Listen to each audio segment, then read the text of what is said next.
Encourageons-nous à combattre la séduction du péché. Alléluia. La Bible me dit, faites attention, frères et sœurs, qu'aucun de vous n'ait un cœur mauvais. Verset 12. Et incrédule. Donc, quelqu'un peut avoir un cœur mauvais. Le cœur mauvais va avec l'incrédulité.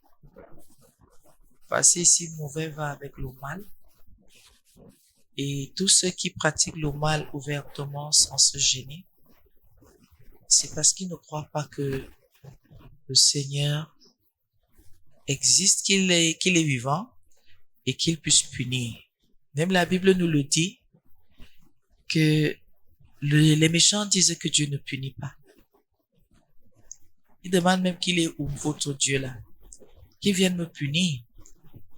Tout ce que vous dites là que j'ai fait, pourquoi il ne me punit pas? Certains disent carrément qu'il n'existe pas et que nous sommes en train de rêver. Et la Bible nous dit ici, faites attention frères et sœurs, qu'aucun de vous, dans le milieu de nous frères et sœurs, il ne faut pas que quelqu'un ait le cœur mauvais, le cœur qui ne craint pas Dieu, le cœur qui est chargé des choses qui peuvent atteindre l'autre et l'autre souffre. Et il faut qu'au milieu de nous, qu'on reconnaisse que Jésus est vivant, qu'il est réel, qu'il est vrai. Alléluia. Et que pendant que cette personne a un cœur mauvais et incrédule, qu'il le détourne du Dieu vivant. Donc un mauvais incrédule ne te garde pas en Christ. Ça te détourne. Et je veux aussi recadrer un peu quelqu'un ici. Quand tu es dans le mal, tu n'es pas avec Dieu, Dieu n'est pas avec toi. Alléluia. Le Seigneur ne peut pas encourager quelqu'un d'avoir un cœur mauvais. Le Seigneur ne peut pas encourager quelqu'un d'être incrédule, donc de douter de son existence. Quand quelqu'un doute, c'est qu'il n'a pas de crainte, c'est qu'il n'a pas cru. Et comment on peut faire confiance à ce genre de personnes? Comme je dis souvent, c'est un adepte de Satan. Parce que s'il ne croit pas en Dieu, il croit sûrement en quelque chose. Et c'est quelque chose-là, si son cœur est mauvais, incrédule, ça ne peut être que l'adversaire de notre Seigneur et Sauveur Jésus-Christ. Ça ne peut être que le diable. La Bible dit qu'il le détourne du Dieu vivant. Au contraire, encouragez-vous les uns les autres chaque jour. Moi, j'ai vu des gens qui refusent les encouragements. Si nous tous, dans la famille de Christ là, chacun prenait 2 minutes, 1 minute même, 2 minutes c'est beaucoup, 2 minutes par jour en disant, lundi, je contacte 2, 3 frères, 2, 3 sœurs, pendant 1 minute, je leur envoie un bonjour, un shalom, un verset, des salutations, demander de leurs nouvelles. Vous allez vous rendre que certains vont bloquer d'autres. Parce qu'ils vont trouver que celui-ci me veut quoi? Celle-ci me veut quoi? Elle veut trop attendre quoi? Pourquoi on m'envoie les versets bibliques? Pourtant, c'est le devoir de chacun d'entre nous. Envoyer un verset à l'autre pour lui faire comprendre. Et vous ne savez pas ce que les versets font. Parfois, quelqu'un est dans une situation, toi tu ne sais pas, le Seigneur vient déposer un verset et pendant que tu es en train de faire ce travail, tu mets parfois même le verset sur ton statut, tu ne sais pas que tu as reconforté quelqu'un, tu as éclairé quelqu'un, tu as fait du bien à quelqu'un. Regardez alors à quoi servent vos téléphones. Rien que pour les bêtises, rien que pour les fausses choses, rien que pour faire la sorcellerie avec. Quand on dit que c'est venu de l'enfer, les gens disent que oh, vous aimez trop attendre. Quand tu as un téléphone, tu n'envoies pas les versets bibliques, sur son statut, il n'y a rien. Quelqu'un m'a dit, je n'ai même pas l'Android, pardon. Il y a les messages écrits. sur le Choronko. Il y a les messages écrits. Le Choronko envoie. Le Choronko n'envoie pas. Ça envoie. Pourquoi vous aimez seulement ce qui va dire que je n'ai pas WhatsApp, je n'ai pas écrit. Envoie un peu, on voit si ça ne va pas arriver. Ah, ça ne signale pas qu'on a lu. C'est ça qui t'embête. On lit toujours. Si chacun d'entre nous pouvait prendre la peine de veiller sur l'autre dans ce sens-là. On ne t'a pas dit de prêcher, envoie la parole. Dis bonjour.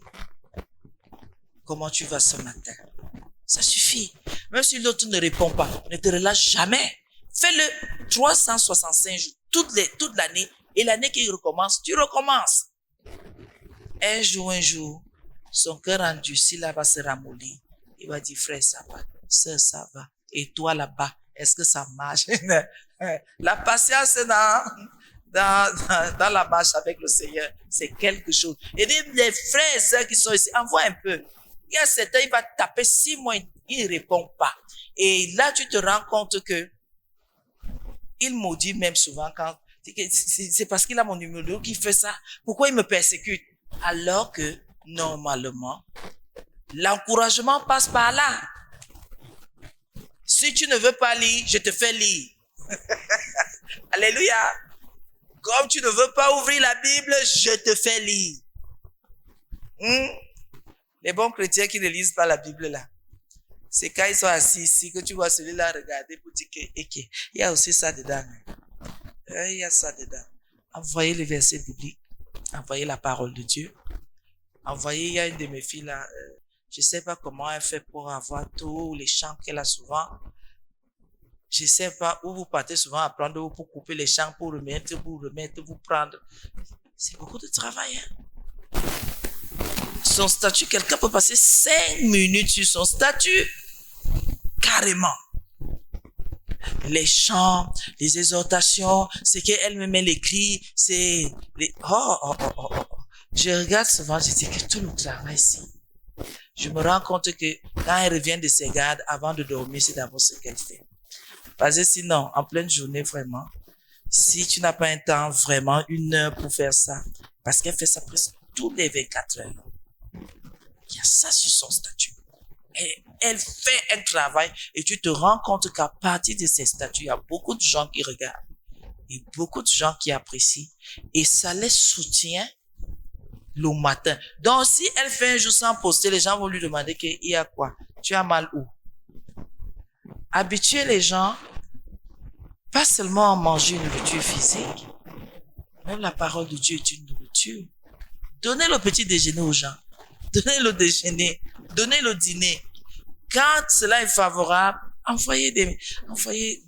donnez la parole de Dieu. La Bible dit, au contraire, encouragez-vous les uns les autres chaque jour. L'encouragement, c'est que je te parle. C'est que je te fortifie. C'est que je te dise des paroles qui vont te faire comprendre que tu as déjà fait des efforts, mais tu peux aller au-delà. Que tu ailles de l'avant. Que tu te relâches pas. Même si tu connais des moments difficiles, demain sera meilleur. On s'encourage les uns les autres. Ça ne sert à rien de dire à quelqu'un, donc ça peut t'arriver, votre Jésus là, alors que tu es avec nous. Ça ne sert à rien. Faut s'encourager. Je n'arrive pas, il y a ceci que je n'arrive pas à comprendre dans la parole de Dieu. L'autre va te dire, ne t'emballe pas. Le Seigneur te fera grâce de son esprit et tu comprendras certainement. Son temps est le meilleur. Use de patience. Ne dis pas, depuis que j'attends là, non. Un jour comme 1000 ans, 1000 ans comme un jour pour le Seigneur. Alléluia. Il faut s'encourager tous les uns les autres chaque jour. Aussi longtemps qu'on peut dire. Aussi longtemps. Les gens qui se relâchent là au bout de 2 mois. Que c'est devenu quoi? Quand parfois on dit ici qu'il y a des gens qui viennent nous dire que depuis 2014, ils écoutent la radio. Et ils n'ont jamais mis les pieds. Et il nous appelle pour nous dire, vraiment, depuis 2014, je vous écoute, c'est merveilleux. Un jour, je viendrai. L'année la passe. L'année s'ajoute. Après, ils reprennent le numéro. Ils appellent encore. Ils oublient qu'ils avaient appelé. Oui, vraiment, depuis, ça fait des années que je vous écoute. Vraiment, je vous encourage. Je viendrai. Même Jésus ne nous a pas laissés orphelins. Vous dites que vous viendrez. Je demande souvent que c'est la promesse de quoi? Viens. Pourquoi tu me dis que tu vas venir, tu viens pas? Viens tout simplement. Quelqu'un écoute, il négocie. Mais là où il y a le vampirisme, il faut les voir courir. Là où tu sens qu'il y a un esprit qui les attire là-bas, dès qu'ils écoutent Métanoïa, c'est comme si on a planté quelqu'un, on a fait quoi? On a coulé quelqu'un sur place. Il tourne, oui, si pendant la radio, oh, il prêche bien, oui. Et pourquoi tu viens pas? Mais si on dit là-bas que on enterre les bonbons là-bas, c'est là-bas que tu pars, tu n'as même pas 2 jours, tu es déjà parti. La curiosité. Mais là où tu sais déjà ce qu'on dit, et certains même viennent guetter, ils guettent même 5 fois avant de venir s'asseoir pendant 1 semaine pour dire que le jour que vous m'essayez, moi je suis là comme si je ne suis pas là. Voyez-moi comme si vous ne me voyez pas, mais je suis là. Vous savez qu'il y a des gens comme ça ici, non? On ne connaît pas leur nom. On les voit. Et ils nous voient aussi. Donc, voyez-moi comme si vous ne me voyez pas. Moi-même, je vous vois comme si je vous vois. Et on est ensemble. N'est-ce pas? Et pendant que nous sommes là, c'est ici qu'on parle. Dehors, si vous dites même bonjour, ils deviennent aveugles. On va s'encourager comment? Si, hors d'ici, nous ne sommes plus frères. Comment on fait ça? Pardonnez parce que parfois le Seigneur reporte certaines choses. Bon, ça fait rire un peu. Bon. La Bible dit, encouragez-vous les uns les autres chaque jour, aussi longtemps qu'on peut dire aujourd'hui, afin qu'aucun de vous ne s'endurcisse trompé par le péché. Vous voyez pourquoi on s'encourage? Pourquoi on doit se parler? Pourquoi on doit communiquer? Pourquoi on doit avoir des affinités selon Christ? C'est parce qu'il y a certains qui sont au milieu de nous qui sont endurcis ou qui commencent même à être endurcis. L'endurcissement consiste à quoi? À pratiquer quelque chose. Ils prennent plaisir à pratiquer cette chose-là et se mettent en marge pour qu'on ne leur dise pas que ce que tu pratiques là n'est pas bien. Alléluia. Ils sont nombreux là, hein? Ne vous en faites pas. Il y a des gens, ils font leurs choses. Ne leur parle pas. C'est là où tu vas entendre que tu vas briser leur foi. Alors qu'eux-mêmes, ils ont fini de détruire les fondations, détruire la bâtisse, détruire tout. Mais ils sont en train ces gens-là sont en train de pratiquer quelque chose, d'exercer quelque chose qui ne glorifie pas le nom de Christ. Mais, leur cœur, c'est quoi? Le cœur est déjà endurci à cause du péché. Donc, ils se justifient. Ils justifient le mal qu'ils pratiquent. Ils justifient leur transgression. Ils justifient la violation de la parole de Dieu. Ils justifient tout.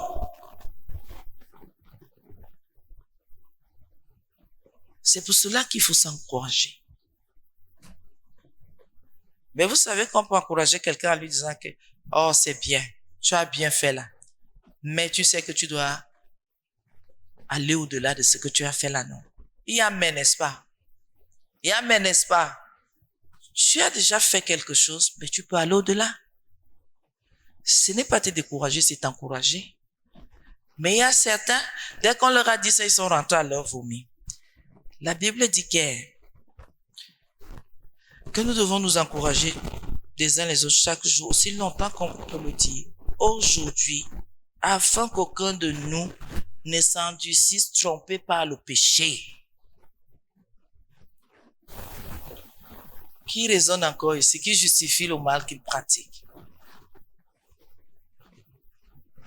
Qui pense que il est parfait alors que c'est un gros pécheur? Quelqu'un m'avait dit, je fais comment pour payer mon loyer? Je lui ai demandé pardon, tu peux pas travailler.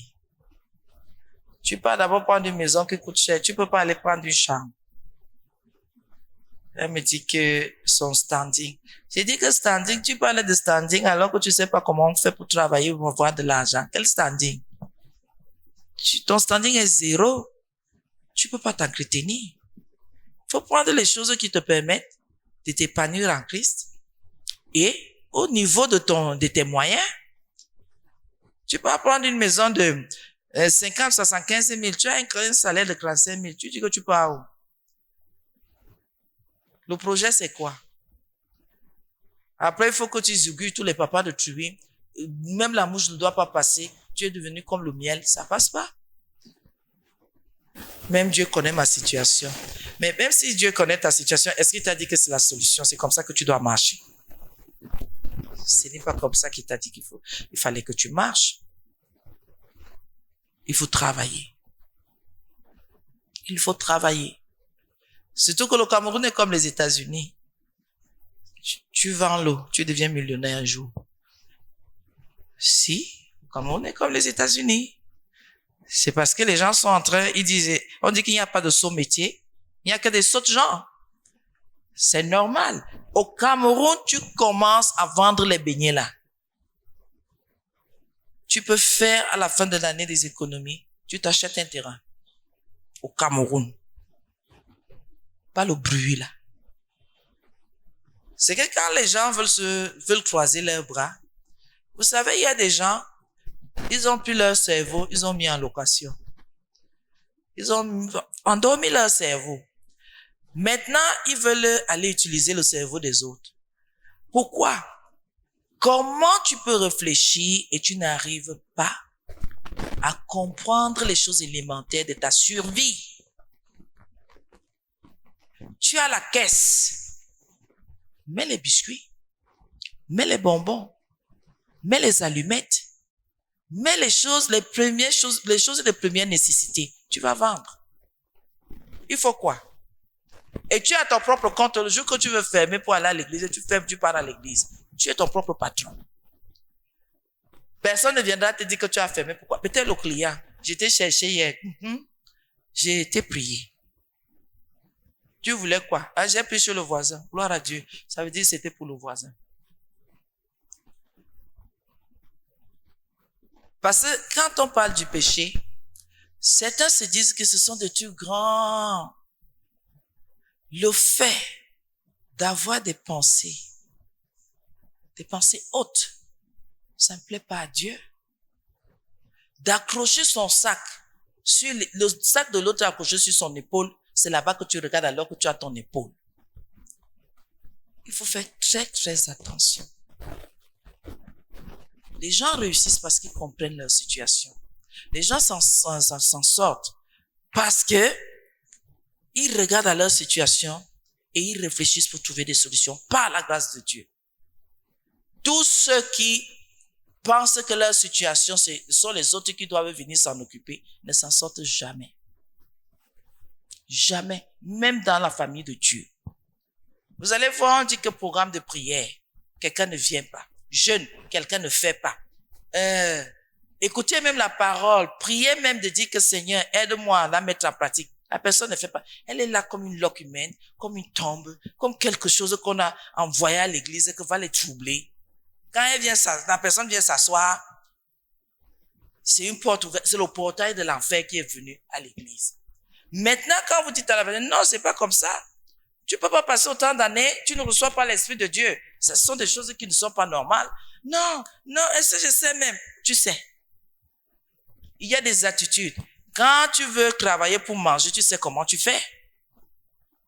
Tu peux passer 2 jours, 2 nuits sans dormir seulement pour que ton affaire marche. Pourquoi quand il s'agit des choses spirituelles, ça devient difficile? La Bible nous dit que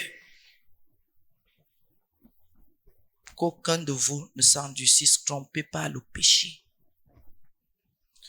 Le péché rend orgueilleux. Quand quelqu'un pratique, tombe dans le péché, il devient très orgueilleux. Oui. Tous les pécheurs sont très orgueilleux, ils ne sont pas humbles. Surtout concernant la pratique dans laquelle ils sont trempés. Quand vous voulez retenir leur attention, vous allez entendre, tu n'es pas ma conscience. Tu es qui, tu es quoi? Et pardon, on va t'occuper de ta vie. Ça, c'est l'orgueil du péché. Alléluia. C'est l'orgueil du péché. Quand quelqu'un est dans les liens, devient agressif, il ne veut pas écouter. Que chacun se mette un peu à une place donnée. Tu es un enfant de Dieu. On te surprend en train de voler. Un frère, il te voit. Tu as fait quelque chose. Lui l'a vu. Ou une sœur. Elle vient te dire, ou il vient te dire, non, ce n'est pas comme ça. Remets. Faut pas partir avec. Ou alors plus tard, la personne se rend compte de ton forfait. La personne vient te dire, l'autre jour tu as fait tel. Elle te demande pas. Puisqu'elle sait que tu l'as fait. L'autre jour tu as fait tel. Tu es sûr? Oui, je suis sûr. Voilà ce que tu as fait. Ça s'est passé comme ça. Tu vois la véracité de ce que l'autre dit.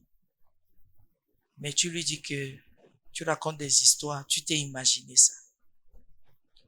Alors que l'humilité veut quoi? L'humilité veut que tu l'écoutes. Et si tu te retrouves, tu n'as même pas besoin de lui dire que c'est vrai. Tu lui dis, j'ai compris. Tu n'avoues rien, mais tu dis, j'ai compris. Mais toi-même, tu vas t'arranger pour réparer ce que tu as fait. Et dès que tu finis, tu reviens dire à la personne merci. C'est ce que l'humilité veut. L'humilité ne veut pas que tu dises à l'autre, toi le si, est-ce que pour voir on a besoin d'être ancien? Les yeux sont là pour voir. Donc si quelqu'un voit quelque chose, tu lui dis que le a quoi à voir. Même un petit enfant de 5 ans peut te reprendre. Qui n'a jamais fait que peut-être il s'égare au téléphone en train de dire, je suis en route, je suis dans le taxi. Et l'enfant assis, l'enfant dit que, hey maman, tu n'es pas dans le taxi. Tu es dans la maison. Tu vas lui dire, hey, l'enfant, si tu es même comment? Non, tu ne peux pas lui dire ça. Ça, c'est crier là, c'est lui enseigner l'hypocrisie. Et ça va entrer dans sa tête qu'on peut être quelque part, on manque qu'on est ailleurs. Donc, il faut lui expliquer que c'est pas vrai ce que j'ai dit, je m'en excuse. C'est que j'ai déjà mis l'autre en retard. Je voulais que la personne patiente, mais je n'avais pas dit ce que j'ai dit. Puis la prochaine fois quand vous allez lui donner une fessée parce qu'il a menti, ne vous en faites pas, c'est parce que vous êtes né qui ne dit rien. Regarde-moi le menteur, la menteuse qui me tape. L'autre jour ici, elle était à la maison, elle disait qu'elle est dans le taxi. Maintenant, elle me tape pourquoi? Vous voyez que vous suscitez un dilemme dans la vie de l'enfant. L'enfant commence à trouver que son parent est injuste. Alléluia. La Bible dit qu'aucun de nous ne s'endurcisse trompé par le péché. Vous avez entendu? Le péché trompe. Donc, le péché attire et au même moment, il détruit. Il t'attire. Viens, ça va te faire du bien. Tu seras à l'aise. Tu vas donner des preuves de ta personnalité, de ta personne. Tu vas voir comment. Après, dès que tu finis de pratiquer, la culpabilité reste ton partage toi seul. Donc ça t'attire, après ça te détruit. C'est pour cela que dit que quand la tentation vient, il faut résister. Alléluia. Quand la tentation vient, il faut faire quoi? Il faut résister. Parce que si elle nous envahit et on n'a plus le moyen de résister, on va tomber. Et ce n'est pas sûr qu'on puisse se relever. Alléluia. Le péché trompe. Il y a une séduction dans le péché. Il y a une flatterie dans le péché. Ça va te faire du bien. Tu te sentiras à l'aise. Ça va te montrer. Tu vas voir comment tu vas prouver à tout le monde que tu es forte, que tu es fort, que tu as le dernier mot. Alors qu'il y a un piège. Il y a un piège là-dedans. L'orgueil des yeux, l'orgueil de la vie, l'orgueil. Le péché vient flatter notre ego pour lui donner une certaine supériorité, alors que l'ego doit être brisé. Les combats que vous voyez là, c'est parce que quelqu'un quelque part trouve qu'on a froissé son ego. On n'a pas insulté Christ. On l'a injurié. On a même craché sur lui. Est-ce que vous avez lu dans la Bible qu'il a été outragé par rapport à ça? Parce que l'humilité était son partage. Est-ce que c'est parce que tu craches sur moi que ça fait de toi une personne supérieure ou meilleure? Est-ce que c'est parce que tu m'humilies que tu es une personne supérieure ou meilleure? Non. Ou plus forte, non. Ceux qui humilient les autres, ce sont les plus faibles. Alléluia. Quand quelqu'un vient t'humilier, c'est parce que la personne est faible. Une personne forte passe et te laisse dans ta bouillabaisse en train d'être tourmenté là-bas. Oui. Ce sont des personnes faibles qui passent le temps à rendre. Je rends ce qu'on m'a fait. Les gens qui se vengent là, c'est la faiblesse. C'est la faiblesse, se venger. Ce sont les faibles qui se vengent. Les forts passent à autre chose. Il y a la blessure, ils font des efforts pour surmonter. Parce qu'ils savent que leur vie ne s'arrête pas là, il faut continuer. Mais les faibles cherchent les occasions pour occuper leur temps et pour se donner des raisons pour agir. Le péché est flatteur. Le péché est un piège. C'est un piège pour notre âme. Il faut faire attention. Et nous devons nous encourager les uns les autres pour que personne ici n'ait un ego qui grandit encore. Puisque nous confessons Christ comme Seigneur et Sauveur de notre vie pour briser notre ego. Ce n'est plus moi qui vis, c'est Christ qui vit à moi. Donc il n'y a plus de raison, je n'ai plus de fondation, je n'ai plus rien qui puisse faire que j'aille me prévaloir, que j'aille me mettre en avant. Je veux me mettre en avant en vertu de quoi? Est-ce que quelqu'un comprend même? Les combats là on ne me fait pas ça, et pardon, ça ne passe pas. Tu ne peux plus. Ce n'est plus toi. Christ ne peut pas parler comme ça en toi. Celui qui veut faire le mal, qu'il le fasse. Celui qui veut faire du bien, qu'il le fasse. Je ne veux pas utiliser le terme, je m'en fous. Je suis là. Je suis là. Tu es là. Puisque ce n'est plus ta volonté, c'est la volonté de Christ en nous. Donc quand la Bible nous dit encouragez-vous, c'est selon Dieu. Pour que le cœur de quelqu'un ne soit pas endurci. Parce que quand le péché vient, quand la tentation vient, si quelqu'un est à l'écart, ça va te toucher. Parce que personne ne veille sur toi. Ça va te toucher. Tu seras emporté. Tu vas d'abord tomber. Après, tu vas commencer. Tu rampes. Tu veux te lever. Tu tombes. Pourtant, si nous veillons les uns sur les autres, avant que quelque chose ne te frappe et que tu ne tombes, le Seigneur peut utiliser quelqu'un pour t'avertir. Parce que si tu marches dans l'aveuglement, l'autre n'est pas aussi aveuglé, il peut te dire fais attention. Il peut te tapoter sur l'épaule pour te dire fais attention. Mais, comme certaines personnes aiment le péché, parce que pour eux, la force est dans le péché, de le pratiquer, de dire, à laisser ça, et de blasphémer. Vous êtes même sûr que c'est ce que la Bible dit? Qui peut vivre comme ça? Quand quelqu'un est dans le péché, voilà les phrases. Qui peut vivre comme ça? Vous avez vu qui vivre comme ça? Vous aussi laissez. Et si tu dis que Jésus a vécu comme ça, Dieu, comment tu peux me comparer avec Dieu? Tu dis Paul, car vous êtes sûr, car vous êtes sûr. Pierre, non, vous aussi vous exagérez. Il y a des gens qui ont vécu comme ça. Il y a des gens qui ont vécu comme ça. Et quand le péché a trompé quelqu'un, et l'endurcissement est là, la personne se rebelle.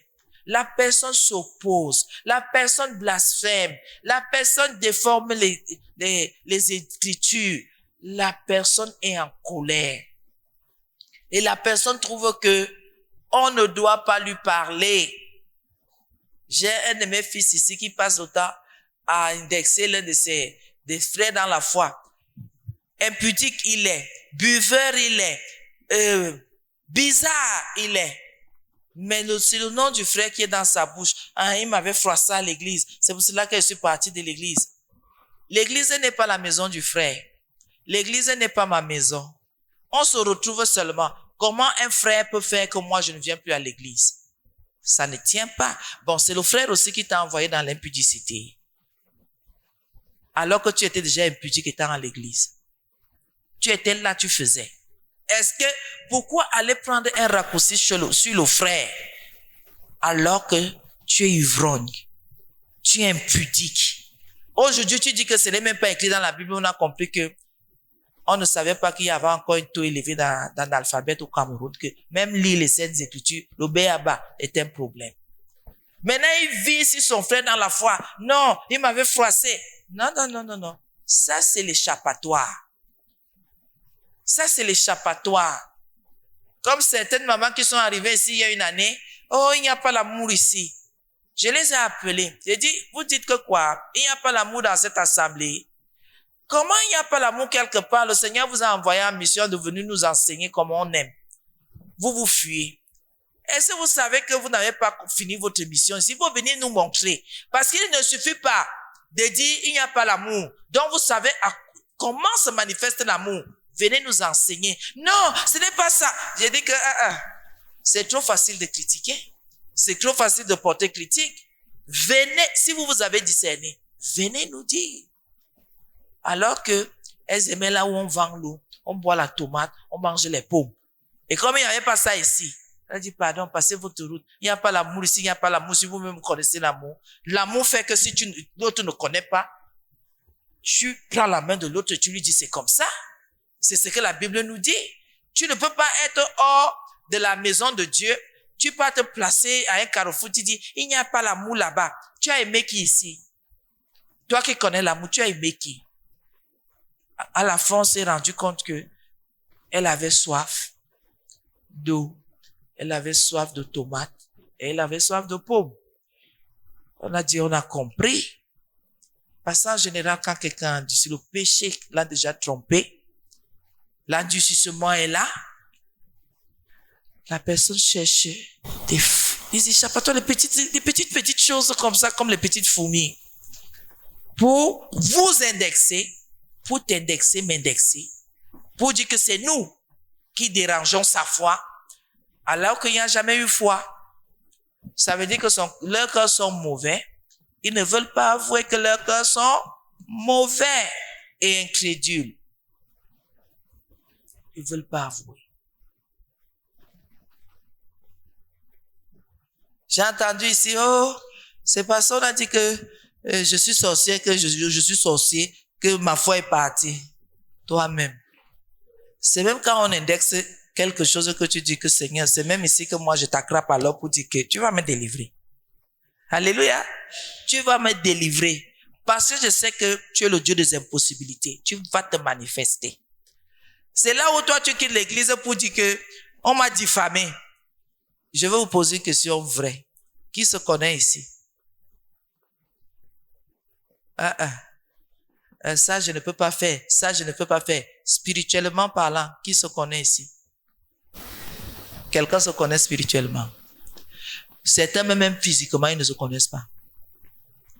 C'est quand tu finis de poser les actes, quand on te dit même encore, tu cries toi-même encore que moi, je peux faire ça alors que tu as fait. Alors que tu as fini de faire et les autres ont vu. Et quand tu dis que jamais ce n'est pas moi, tout le monde prend le poster que je demande, il y a quelqu'un d'autre qui agit dans le corps de la personne. Oh, il y a quoi qui se passe là? Pour dire quoi? Quand le péché t'a déjà trompé, si tu ne discernes pas, on peut te dire que c'est quelqu'un d'autre qui agit en toi.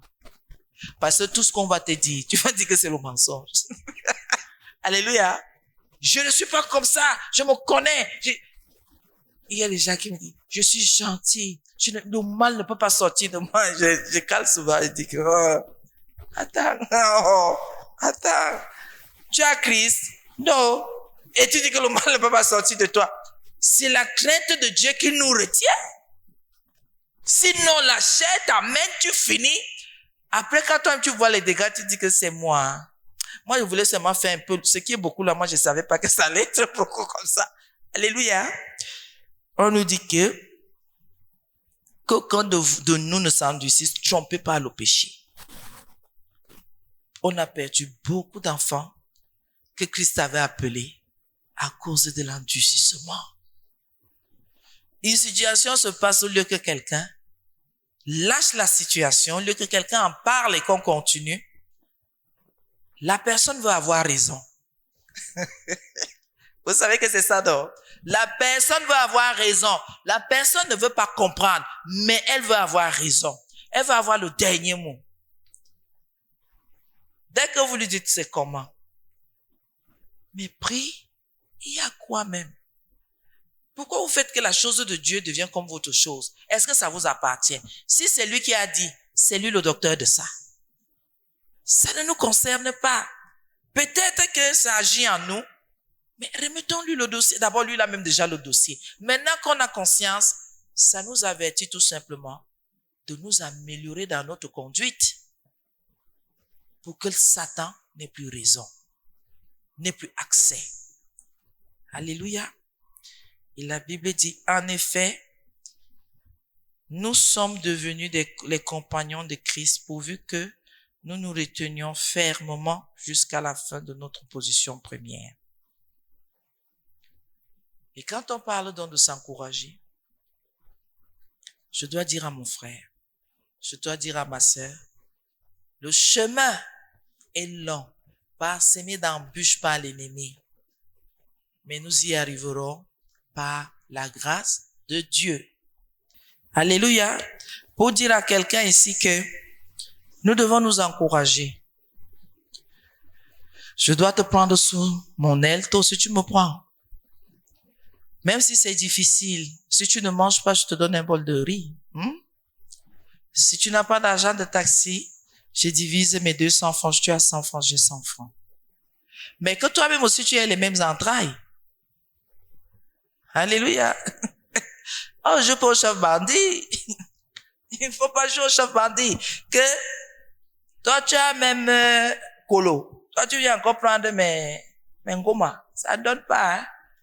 Faut pas prendre mes affaires. Donc, toi, tu poses le pied sur tes 500 et tu viens encore me couper mes 100 francs. C'est pas comme ça. Dieu n'aime pas la qualité de réaction là. Le Seigneur voudrait que on ait un seul cœur, une seule pensée, unis dans son esprit et qu'on avance. Et que chacun d'entre nous ait pour l'autre des entrailles de miséricorde et des paroles bonnes pour être fortifié et pour encourager. Même quand l'autre est faible, il n'est pas très faible. Parce qu'il y a ton bras, il y a mon bras, il y a nos forces que nous prenons et ces forces-là, quand nous tous nous sommes autour de l'autre, ou avec l'autre, que ça rende l'autre plus fort et équilibré, plus stable. Donc nous devons faire tout pour que l'unité, l'amour et, je veux même dire l'amitié, une amitié sainte, en Christ soit notre partage. Amen. Et s'il y a des questions? S'il n'y a pas de questions, nous allons rendre grâce à Dieu. Nous allons lui dire merci. Au nom de Jésus, nous sommes en prière. Éternel, mon Dieu, mon roi, nous te rendons grâce, te disons merci. Merci pour les versets de ce soir, Seigneur. De nous encourager mutuellement. De parler à l'autre selon la vérité. Que nous ne nous lâchons pas les uns les autres. Seigneur, je t'en supplie. Garde-nous. Fortifie-nous. Parce qu'au milieu de nous, le péché nous flatte. Au milieu de nous, le péché nous séduit. Au milieu de nous, le péché trompe. Et parfois, le maximum va du côté du péché sans discerner. Parce qu'en général, Seigneur, ils disent, vous nous empêchez de vivre. Vous nous empêchez de faire ce que nous avons envie de faire. Alors que ta parole est vérité. Ta parole est vérité, Seigneur. En ce moment, nous te supplions, Seigneur, de briser toute séduction dans notre vie, de briser toute flatterie, de briser tout endurcissement, de briser tout accès que nous avons donné à la violation de ta parole, aux offenses que nous avons pu te faire. Seigneur, nous te supplions encore de nous fortifier, de nous garder.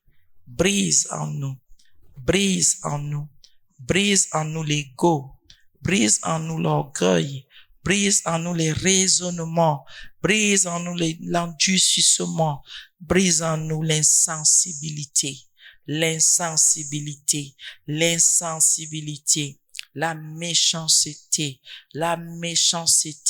le cœur mauvais et incrédule, les mensonges, la duplicité, le dérèglement, tout ce que ça comporte, Seigneur. Nous te supplions encore ce soir de nous offrir ta compassion, d'avoir pitié. Tous les mensonges qui ont été notre partage, tous les endurcissements, Seigneur. Partout il fallait dire oui, tu as dit non. Partout il fallait reconnaître, Seigneur, nous n'avons pas reconnu. Nous avons raisonné, nous avons insulté, nous nous sommes bagarrés, nous nous sommes querellés. Oh Seigneur, mon Dieu, mon roi, ce soir encore nous venons te supplier, nous venons implorer, nous venons te supplier, nous venons implorer ces cœurs endurcis. L'endurcissement est lié au raisonnement, l'endurcissement est lié à la rébellion, l'endurcissement est lié, oh Seigneur, mon Dieu, mon roi, aux mauvaises paroles, aux mauvaises pensées, à l'orgueil de la vie, l'orgueil des yeux, oh Seigneur, au mépris même, au mépris, au dénigrement. L'endurcissement est lié à ces choses-là. Quand on méprise quelqu'un, on ne peut pas lui donner d'explication. On ne peut pas faire la paix avec cette personne. On méprise, on mesure, on dose et on jette. Oh Seigneur, ce soir, nous venons te demander pardon. Nous implorons ta miséricorde. Et des encres de miséricorde pour nous. Accorde-nous de nous pardonner. Pardonne-nous, Seigneur, les querelles, les bagarres, les mots, les paroles méchantes. Pardonne, Seigneur, mon Dieu, mon roi. Que ta main puissante vienne apaiser nos cœurs, apaiser nos vies. Oh, Papa, la méchanceté. Oh, Papa, tu as dit que chacun de nous ne regarde pas ses intérêts, qu'on regarde aux intérêts de l'autre. Oh, Seigneur, en ce moment encore, nous venons te supplier, nous venons implorer ta miséricorde encore et encore. Pour la gloire de ton nom, nous avons prié. Amen. Est-ce que quelqu'un a compris? Le fait de taire une vérité qui doit être dite à quelqu'un et de refuser de dire cette chose à cette personne, c'est le mépris, c'est la méchanceté. Ce n'est pas une bonne chose. Alléluia.